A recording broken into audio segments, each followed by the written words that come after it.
No ha llovido en 85 días. Tencio se quedó dormido para siempre en el maizal cuando la X le escupió veneno en la sangre. Lo encontraron con la mitad del cuerpo ennegrecido y la boca abierta, perpetuando un grito que nunca llegó a estallar. Desde entonces, cada noche Esperanza se despierta en la madrugada y rememora el encuentro con el cadáver de su marido. No se lo puede sacar de la cabeza. Esa expresión sin conciencia, ese dolor más allá del dolor.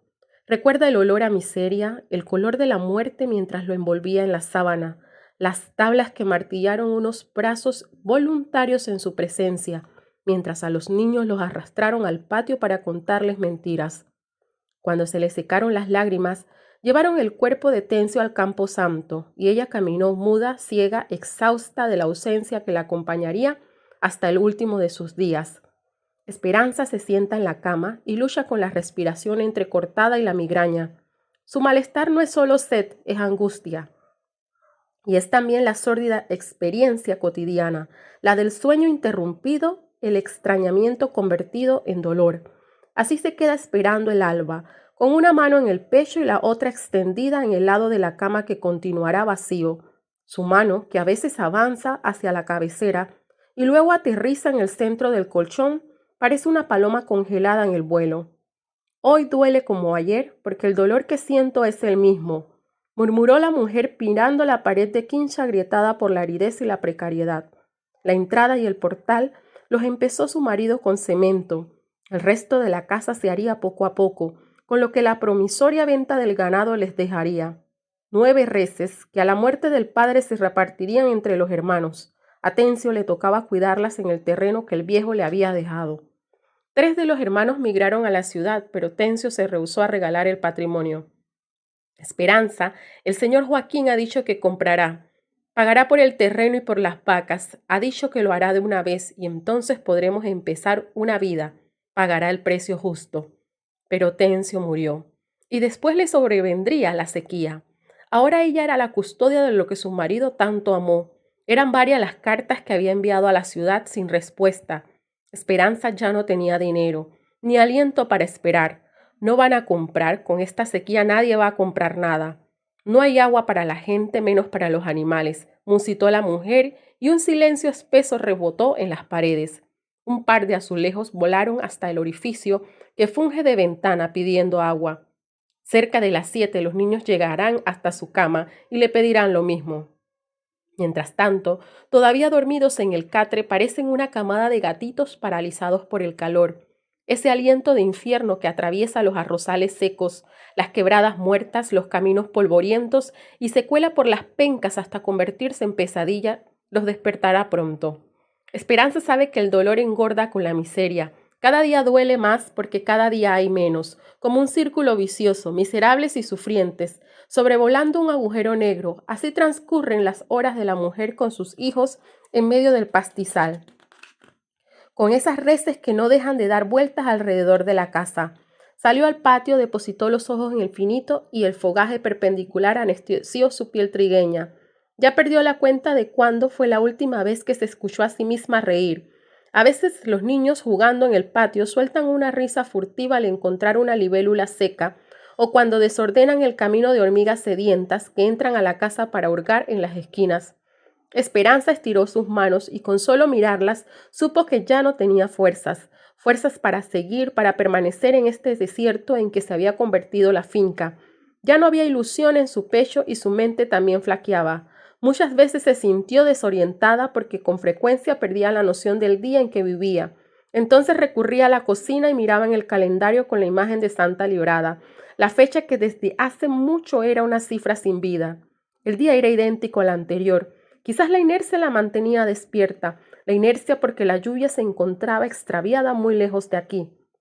Sacó de una bolsita de fieltro un pequeño espejo con los bordes gastados por el tacto. Tenía la piel mustia. Una arruga vertical protagonizaba el espacio entre sus ojos y ya era imposible imaginar cómo se vería su frente sin ella. Ahora su rostro era una elipse de huesos. El poco líquido que quedaba en la casa estaba reservado a sus hijos. Lo mezclaba con miel de caña y le echaba cascaritas de naranja seca para que algo se les quedara entreteniendo sus encías. En la tinaja ya no había agua. La última taza la utilizó remojando la avena que mezcló en la paila. El río, las quebradas, los arroyos estaban secos. La gente que pudo se fue marchando, pero ella no tenía cómo largarse ni a dónde ir. Esperanza albergaba gritos en el pecho, silenciaba demasiados reproches en la punta de la lengua y sobre todo no entendía los designios del Señor. La calmaban, pero no quería entender. Era demasiado misterio ese destino que les quitaba la lluvia y cegaba la vida de las reses, demasiado castigo quebrándole la espalda y rellenándole las tripas de hambre. Ahora, además, le quitaba el marido. Tenía preguntas, pero la gente decía que no estaba bien preguntar.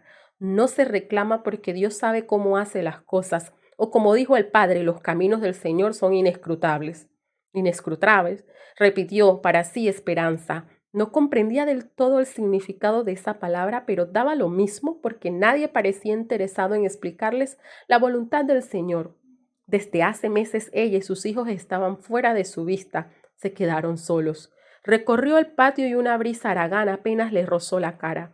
Las pocas hojas que quedaban en la rama de los árboles no se movieron. La mayoría había caído, convirtiéndose en una alfombra donde las vacas agonizaban. La ropa tendida desde hacía 2 semanas tampoco se movió. Posó la mirada sobre una blusa descosida y la sábana deslustrada por el uso. Ondeaban en la soga como banderas después de la guerra, pero hoy tampoco tendría fuerzas para descolgarlas. La sequía se había llevado sus ganas. Miró los cubos de aluminio que se llenaron de polvo esperando la lluvia. Algunos se habían volteado eventualmente, rodaban y hacían ruido cuando alguno de los niños se tropezaba al jugar. 3 reses llegaron hasta el portal. Se quedaron mirándola, los ojos acuosos y entrecerrados pero fijos en su cuerpo. Si las vacas pudieran hablar, éstas seguros lo harían. Le lanzarían a Esperanza las mismas preguntas que ella quería hacerles al Señor. Ella también se había quedado muda porque no tenía respuestas.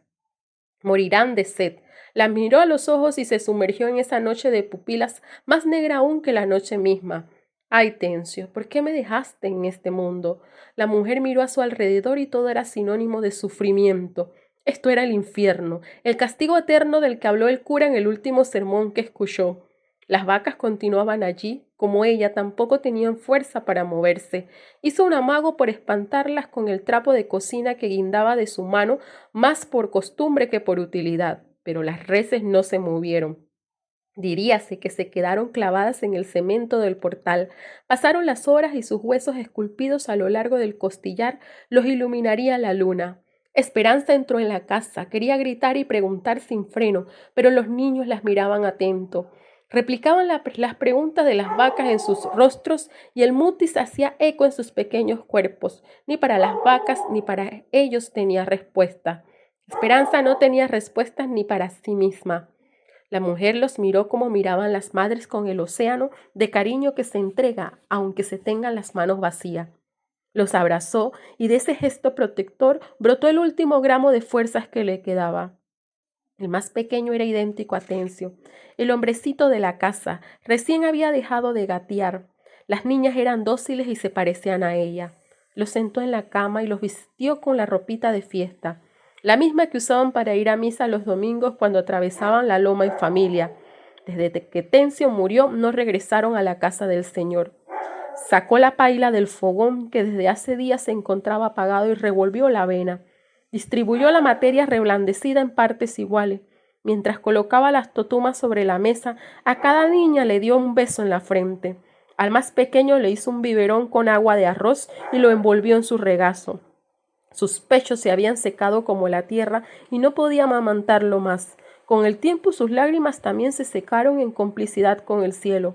Por eso ya no lloraba en las noches. Tan solo un pequeño susurro escapaba de sus labios y los estertores se multiplicaban por su espalda, como si estuviera riendo. Anita, la del medio, le había preguntado un día: ¿de qué te ríes, mamá? Ella no respondió. Solo enderezó la arruga entre sus ojos y levantó los labios como un vuelo de pajarito, un gesto soso para no hacerle entender lo incomprensible que era su dolor. Si Esperanza hubiera conocido el significado de la palabra, lo hubiera dicho, inescrutable. Comieron del veneno, comieron y se quedaron dormidos con las entrañas reventadas por el matarratas. A la mañana siguiente caería una pequeña llovizna que mojaría la tierra. Las vacas que resistieron la noche pudieron abrir sus fauces y sorber algunas gotas de esa humedad tardía, caída del cielo. La puerta estaría abierta y los cubos se desbordarían de agua, pero no importaba, porque en la casa nadie volvería a tener sed.